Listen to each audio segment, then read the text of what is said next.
우리는 지난 4주에 거쳐서 야고보서의 말씀으로 은혜를 받았습니다.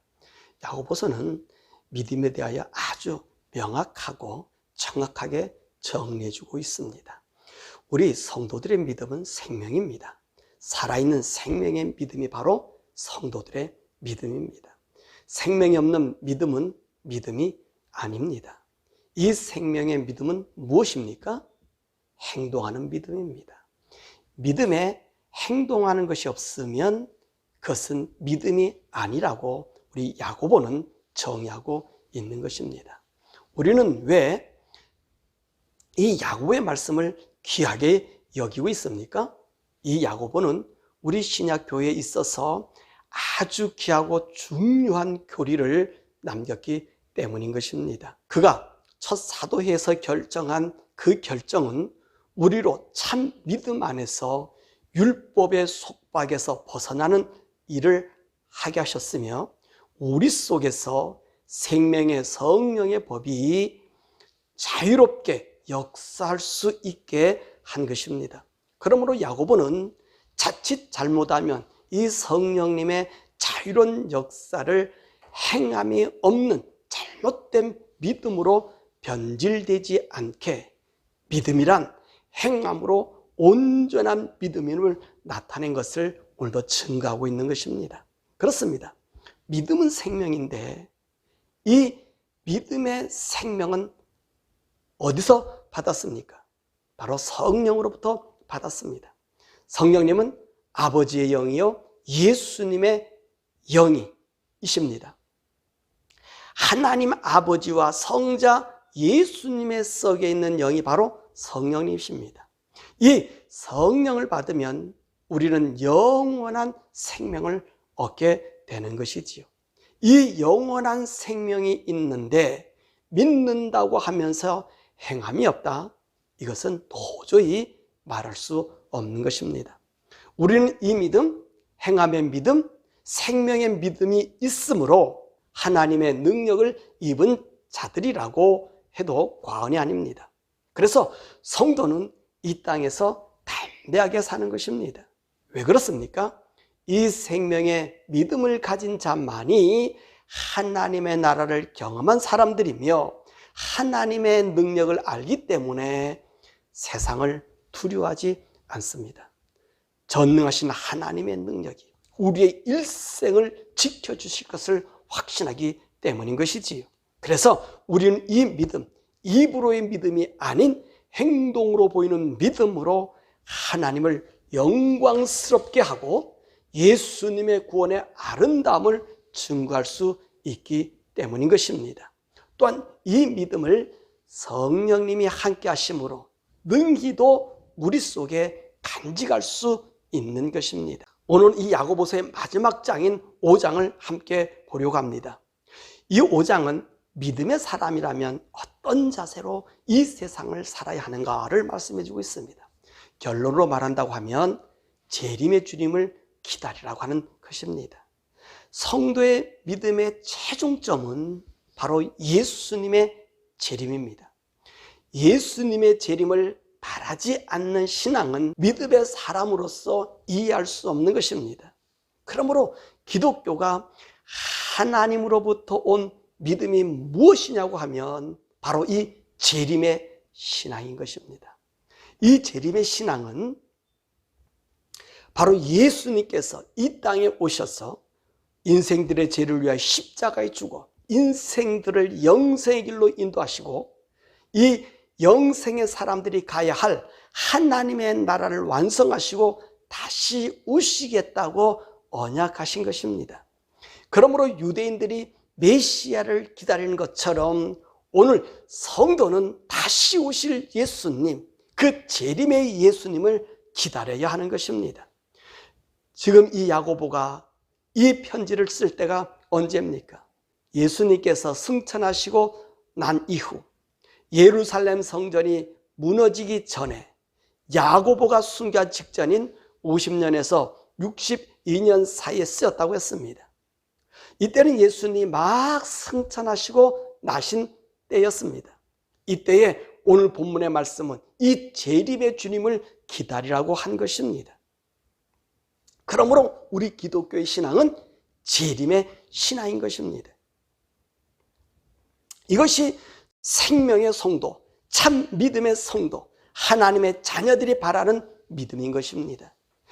이 재림의 신앙은 세대를 초월하여 성도가 기다려야 하고 이 믿음을 증거해야 하며 그날을 위해 우리의 믿음을 온전히 유지해야 하는 것입니다. 이 재림신앙은 성도들의 모든 것이 되기 때문인 것이지요. 자, 첫 번째로 이 재림신앙을 기다리는 성도들의 삶은 어떠해야 할까? 첫 번째로는 이 세상에 대한 경고가 있습니다. 1절에서 6절의 말씀입니다. 이 말씀은 부자들에 대한 경고라고 모든 주석가들이 말하고 있습니다. 물론 그렇게 볼 수도 있습니다. 그러나 저는 이 말씀을 부자들에 대한 말씀이라기보다는 이 세상을 향한 경고라고 봅니다. 왜냐하면 성도들에게 왜 행함 있는 믿음이 필요하다고 얘기했습니까? 이 세상은 누구의 것이라 그랬죠? 물론 온 우주 만물을 다 창조하신 하나님의 것입니다. 그러나 이 우주는 사단이 주관하는 사단의 것입니다. 이 사단이 자기 것으로 주관하는 기간이 바로 예수님이 재림하기 전까지입니다.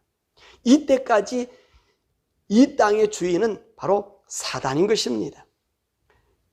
이 사탄의 땅에서 성도들이 하나님을 믿는 믿음으로 사단의 온갖 유혹과 속임수를 이겨내는 것입니다.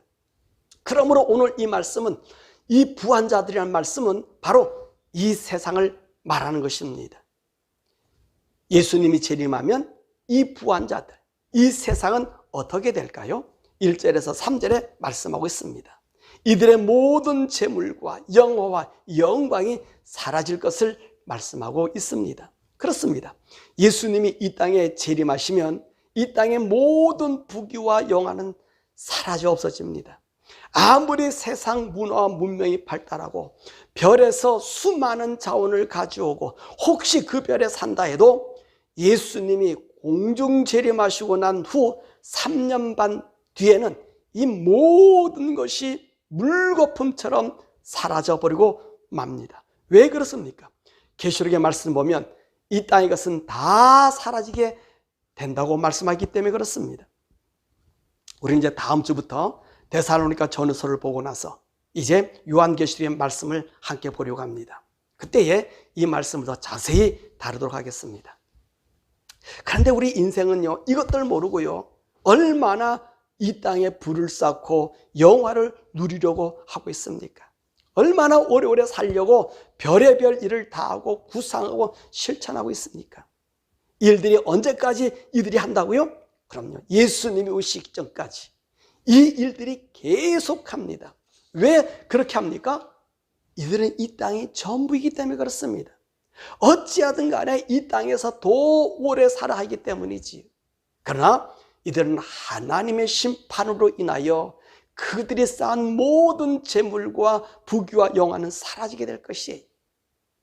그럼 왜 이들의 모든 것들이 탈 수밖에 없을까요? 2절에서 6절에 말씀하고 있습니다. 첫 번째로 추수꾼들에게 삭슬 주지 않았다. 4절에 말씀하고 있습니다. 얼마나 많은 사람들이 이 돈에 눈이 멀어서 정당한 보수를 주지 않고 있습니까? 그래서 오늘 본문의 말씀 2절에 보면 이들의 재물은 썩었고 3절 이들의 은금이 녹이 슬었다 그러는 거예요. 돈 있는 사람은 돈을 쌓아도 더 가지려고 별별 짓을 다 하고 있는 거지. 지금의 이 부가 얼마나 편중되게 축적되고 있습니까? 있는 자는 더 가지지 못해서 구멍가게에 있는 상권까지 휩쓸고 있습니다. 돈 있는 사람만 그런가요? 그렇지 않잖아요. 권력을 가진 사람들은 그 권력을 이용해서 별의별 못된 짓을 다 하고 있지 않습니까? 이것은 인간이 범죄하고 난 이후 계속해서 나타나는 현상입니다. 그런데 마지막 때가 되면 이런 일들이 더 심각하게 됩니다.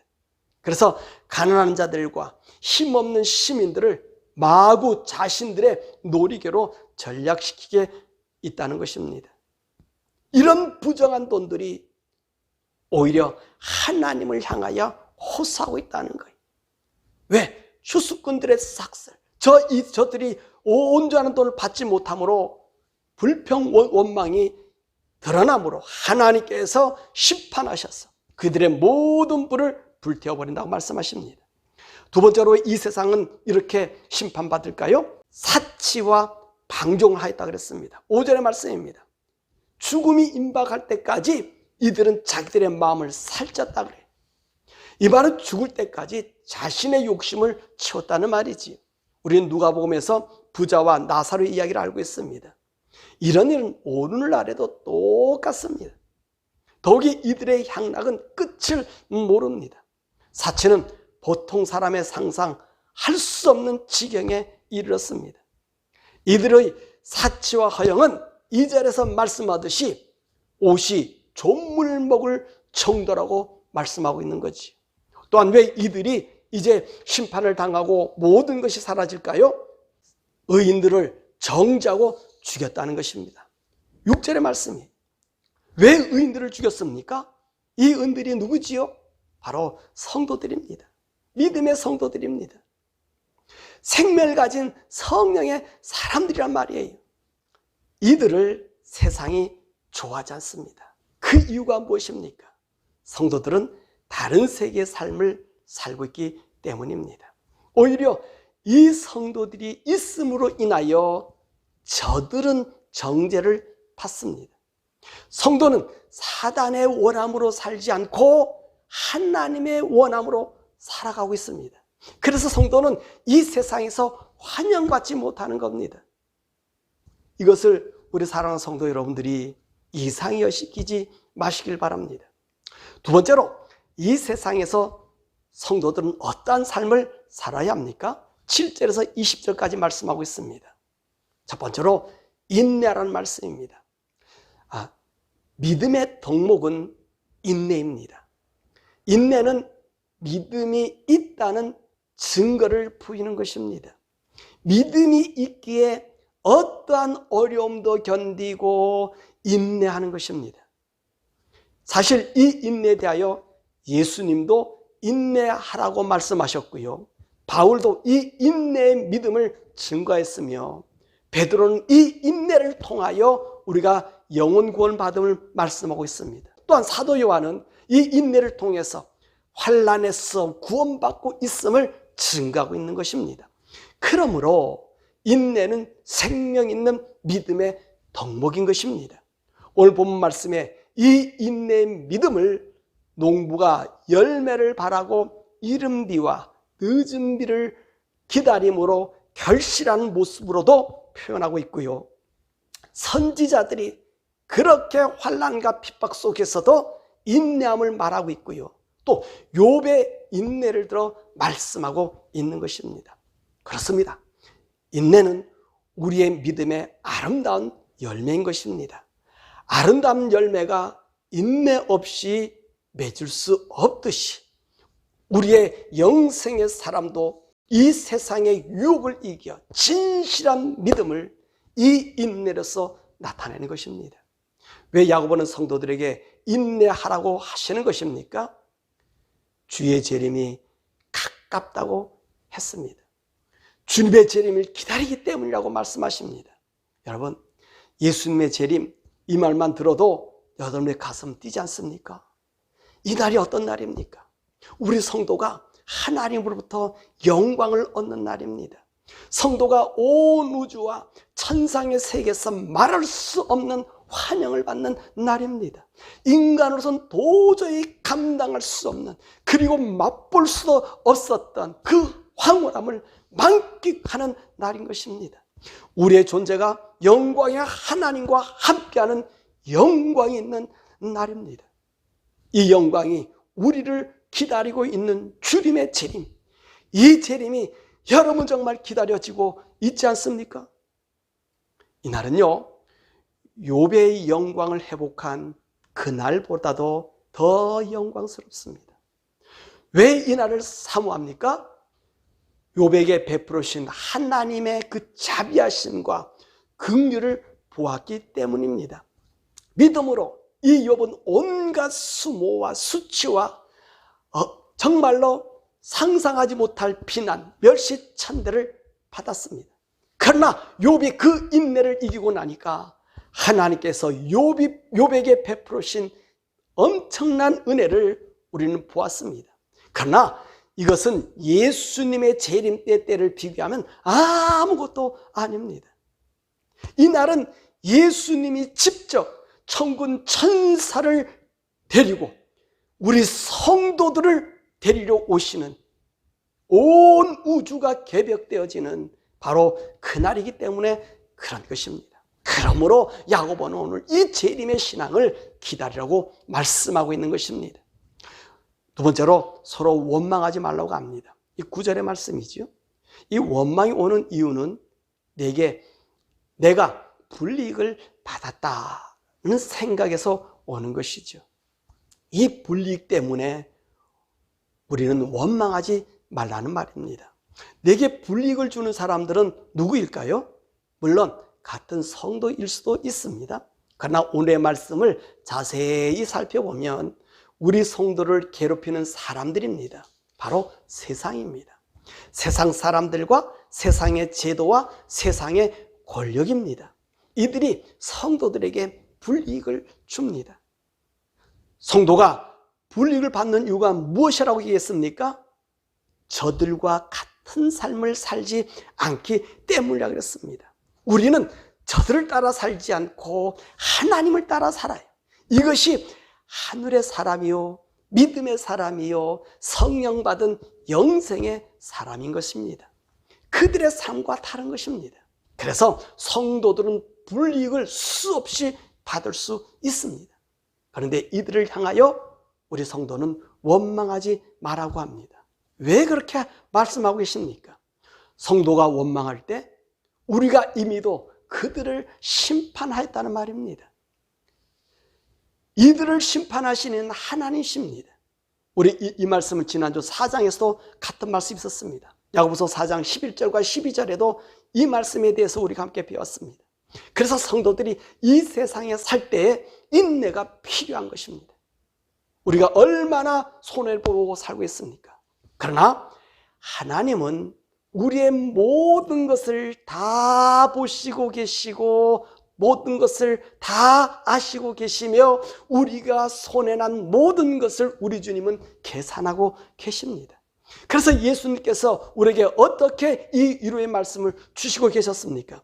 마태복음 10장 30절의 말씀 보니까 하나님은 우리의 머리털까지 다 세신다고 말씀하고 계신 것입니다. 그러므로 우리가 받는 불이익에 대하여 너무 상심하지 마시길 바랍니다. 우리 하나님께서 다 갚아주십니다. 그래서 우리는 우리의 보상의 날인 이 재림의 주님을 기다리고 있는 것입니다. 세 번째로 맹세하지 말라고 합니다. 12절입니다. 여기서 맹세라는 날은 맹세하는라고 하는 의미도 있지만 모든 사람들의 약속이나 또는 듣는 모든 말에 대한 나의 생각을 첨부하거나 또는 빼지 말라는 말씀입니다.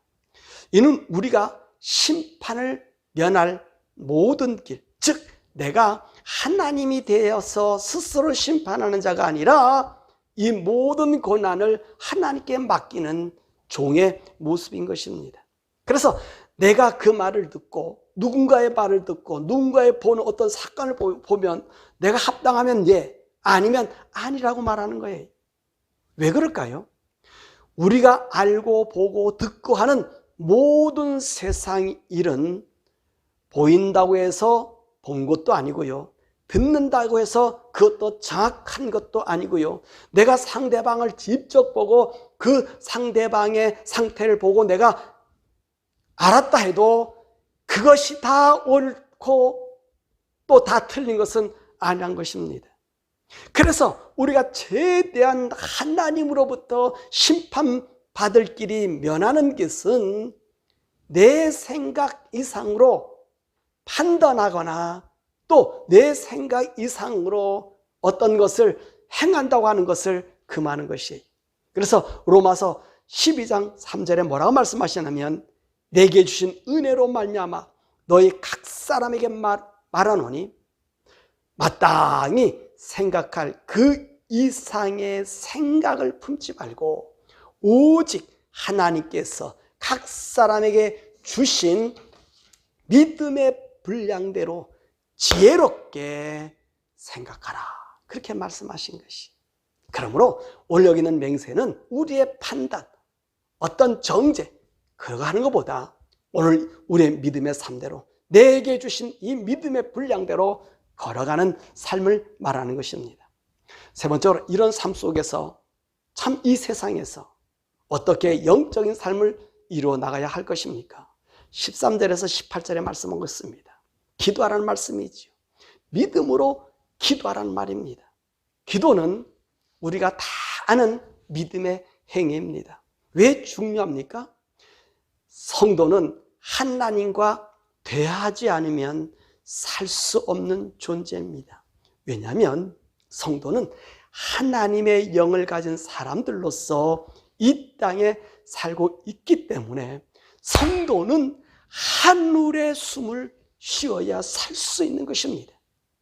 마치 고래나 바다포범이나 수달이나 이런 짐승들이 물속에 살고 있지만 그들은 허파로 숨을 쉬기 때문에 어느 정도 물속에 있다가 물 위로 올라와서 숨을 쉬고 다시 물속으로 들어가야 그들이 살 수 있기 때문에 그렇습니다.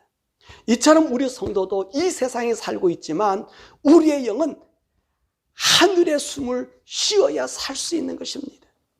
이 숨이 바로 우리의 기도입니다. 여러분 한번 여러분의 생활 한번 보십시오. 나도 모르게 여러분 무엇을 하고 있나 보십시오. 항상 기도하고 있지 않습니까?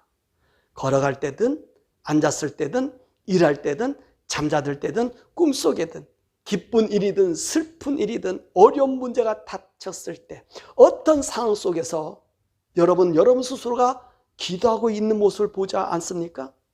이것이 구원받은 성도의 모습입니다. 성도는 하나님의 영에 호흡을 하지 않으면 질식합니다. 그래서 성도가 이 기도가 있기 때문에 억울한 일도 견딜 수 있고 죽음이 닥쳐도 두렵지 않고 낙담이 되었을 때 힘을 얻게 되며 두려움이 닥쳤을 때 용기를 내어 일어서게 되는 것입니다. 그러면 우리의 기도 생활은 어떻게 해야 될까요?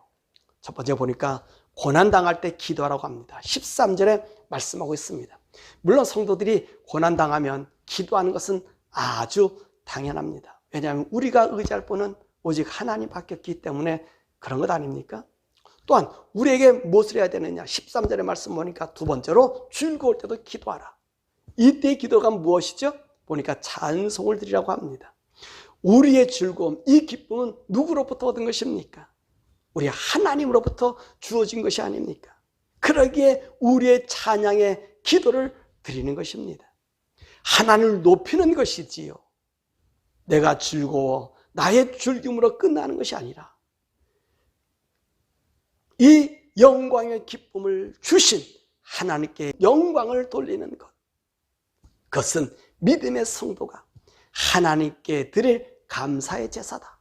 히브리서 13장 15절에도 말씀하고 있는 것입니다. 세 번째로 질병이 왔을 때 기도하라고 합니다. 14절에서 18절의 말씀이. 자, 우리가 병이 왔을 때 과연 우리는 누구를 더 의지합니까? 이 독이 말세에는요, 의학의 발달로 인하여 하나님께 기도하는 일이 적어졌습니다. 기도한다는 말은 전적으로 그분의 능력을 의지하는 것이 아닙니까? 그런데 우리 솔직히 말하면 하나님을 믿습니까? 의학을 믿습니까? 하나님보다 의학을 더 믿지 않습니까? 그래서 의사의 말, 간호사의 말, 이들의 말이 절대적이지 않습니까? 여러분은 얼마나 하나님 말씀에 순종합니까? 그들의 말만큼 신뢰합니까? 아니잖아요. 그러나 이제는 하나님을 전적으로 의지해야 됩니다. 예수님 재림 전에는 하나님을 의지하는 일들이 사람들에게서 적어집니다. 믿음의 사람을 찾아볼 수가 없습니다. 더 많은 사람들이 의학을 의지하게 되고 과학을 신뢰하며 세상의 제도를 하나님의 말씀보다 더 앞세워 신뢰하고 나가는 거예요. 하나님을 믿는다는 것은 하나의 액세서리와 습관화된 속삭임에 불과합니다. 그러므로 이제는 하나님의 능력을 의지해야 합니다. 어떤 병이 창궐해도 우리는 하나님의 능력을 믿는 이 믿음을 가진 자가 되어야 하는 것입니다. 그래서 오늘 야고보는 이 병든 자가 있을 때 장로들을 불러서 먼저 기도하라고 얘기하는 거예요. 이제는 우리의 기도의 힘, 하나님의 치료의 능력이 이 마지막 세대에 우리에게 나타나야만이 이제 하나님 믿을 수 있다는 것입니다. 이 기도의 치료의 능력은 어떻게 나타난다고 했습니까? 15절과 18절의 말씀 보니까 죄를 고백하라고 합니다. 하나님의 치유는 죄가 있으면 되지 않습니다. 그래서 우리 모두 죄를 고백하고 나서 함께 기도하면 하나님께서 치유해 주신다는 말씀입니다. 더욱이 이 예를 엘리야를 들어 설명하고 있습니다. 엘리야는 아방 시절의 선지자였습니다. 북이스라엘은 아합이 통치하고 있었고 이방 여인 이세벨이 왕비로 있어서 이스라엘 나라는 온통 바알을 섬기고 있었던 그런 때였었습니다. 그리고 우상에게 제사하고 하나님의 종들은 다 죽이고 그것도 모자라서 하나님께 예배하는 백성들을 강압하고 압제하고 고통을 줬습니다. 이때 엘리야는 결코 저들의 힘에 굴복하지 않고 하나님의 능력을 바라본 사람입니다. 그가 이스라엘 땅을 위해 3년 반 동안 비가 내리지 않기를 경고하고 기도했더니 이스라엘 나라 땅에는 비가 오지 않았음을 말씀하고 있는 것입니다. 바로 이 야고보는 이 엘리야가 비가 오게 한 것은 다름 아닌 그가 우리와 똑같은 사람인데 기도했던 사람이고요. 그리고 그가 하나님 앞에 의로운 자가 되었기 때문에 그런 역사가 있었다고 말씀하고 있는 것입니다. 마찬가지로 우리도 이와 같이 질병과 어려움과 이 환난의 때에 정말로 죽음이 우리 앞에 있을 때 의의 믿음의 기도를 드린다면 이와 같은 일이 있다는 거예요. 그러므로 말세의 질병이 아무리 창궐해도 이 하나님을 믿는 이 믿음만 있으면 이 질병은 우리를 엄물하지 못합니다. 들어오지 못합니다. 하나님께 간구하면 우리 주님이 능히도 고쳐주신다고 말씀하십니다. 그러므로 이때는요, 우리 성도들이 마지막 때는 기도로 하나님의 능력을 우리가 받아야 됩니다. 이 능력을 보여줘야 됩니다. 앞으로 보세요. 5번째 나팔이 불려질 때는요, 이 세상의 주사가 별별 짓을 해서 안 됩니다. 근데 누가? 하나님을 믿는 믿음의 성도, 하나님 능력을 믿는 성도는 이 질병이, 이 전염병이, 악병이 들어오질 않는 거예요. 이걸 여러분 믿으시길 바랍니다. 우리가 이제 계시록에 가서 그 말씀을 다시 한번 상세히 배우겠습니다만은 이것이요, 세상을 따라가면 지금도 그런 얘기 하잖아요. 부스터샷을 많이 맞으면 우리 면역이 약화돼 버린다고. 계속 맞으면 약화돼서 병을 이길 수 없다라고 얘기 나오잖아요. 그러므로 우리 성도들은 이 세상에 의학이나 질병이 아닌 하나님의 능력을 믿고 그분이 고쳐주신 능력이 있으면 우리는요, 이 질병에 대한 두려움에서 벗어날 수 있는 것입니다. 네 번째로, 믿음의 형제를 타락에서 돌이키게 하는 일이라는 것입니다. 19절에서 20절의 말씀입니다. 믿음의 형제가 세상의 유혹에 넘어가 믿음을 버린 일이 있습니다. 무엇 때문일까요? 이들이 이 세상에 살다 보면 참으로 힘들 때가 많이 있습니다. 세상을 등지고 살자니 먹고 살 일이 막막해서 세상과 동조하며 삽니다. 그래서 이들이요, 이 믿음의 길을 떠나게 되는 것이지요. 오늘 야고보 선지자는 그들을 이렇게 데려오라고 말합니다. 사실 예수를 믿던 사람이 세상에 나가면 편할 것 같지만 자신도 모르게 죄의식에 헤매고 있는 것을 보게 됩니다. 이들을 다시 예수님 품으로 안기게 하는 일은 참으로 중요하죠. 그래서 야고보는 이들을 돌아오게 하라는 거예요. 더욱이 말세에는요, 불신자를 전도하는 일이 매우 힘듭니다. 또 이들이 세상의 과학 문명에 찌들어 살고 있기 때문에 하나님을 섬기는 것이 아주 하찮아 보입니다. 이에 반하여 믿었던 사람 속엔 그나마 하나님에 대한 믿음의 그림자가 서려 있습니다. 이들에게 다시 하나님의 사랑과 믿음을 찾게 해주는 것입니다. 지금의 시대는 이 말세의 조짐을 보이고 있지만 환난 시기가 도래한 것은 아닙니다. 그러므로 이때에 믿음에서 낙오된 자들을 다시 영적으로 붙들어주고 돌아오게 하는 일이 중요하단 말이에요.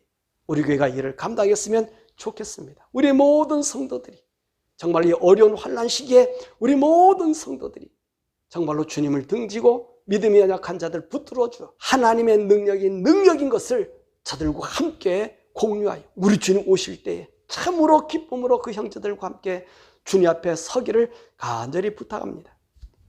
말씀 맺습니다. 야고보서를 정리하면서 야고보는 참 믿음의 성도가 어떤 사람들인가에 대해 말씀하고 있습니다.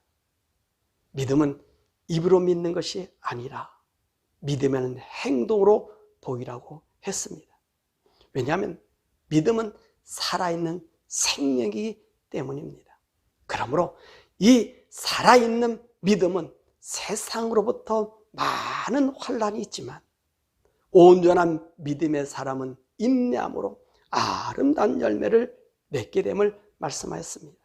더욱이 믿음의 성도가 믿음을 잃지 않고 끝까지 승리할 수 있는 비결은 바로 주님의 재림을 기다리며 사모하신다고 말씀하고 있는 것입니다. 성도의 믿음이 온전해지고 회상에 휩쓸리지 않는 것은 재림의 주님을 기다리는 것입니다. 재림의 신앙은 말세에 사는 우리들에게만 필요한 것이 아니라 예수님 이 땅에 오시고서 나서부터 예수님께서 강조하신 말씀입니다. 그러므로 참 믿음의 성도는 1만 년 뒤에 우리 예수님이 이 땅에 재림한다고 하셔도 이 재림의 신앙을 버리면 안 됩니다. 이 재림의 주님을 기다리는 것, 이것이 성도들의 본분인 거예요. 재림의 신앙이 없는 기독교는 기독교가 아닙니다. 일반 종교예요. 그러므로 저와 여러분들은요, 주님의 재림을 기다려야 돼. 주님의 재림을 사모해야 돼. 그래야 우리가 온전한 믿음, 하나님의 능력의 삶을 체험할 수 있는 거예요. 바라고 나기는 이 재림의 신앙으로 세상과 타협함 없이 하나님의 능력이 여러분들 위에 넘치고 넘쳐 하나님을 온전히 나타내시는 우리 모든 성도가 되시기를 우리 주 예수 그리스도의 이름으로 간절히 축원합니다.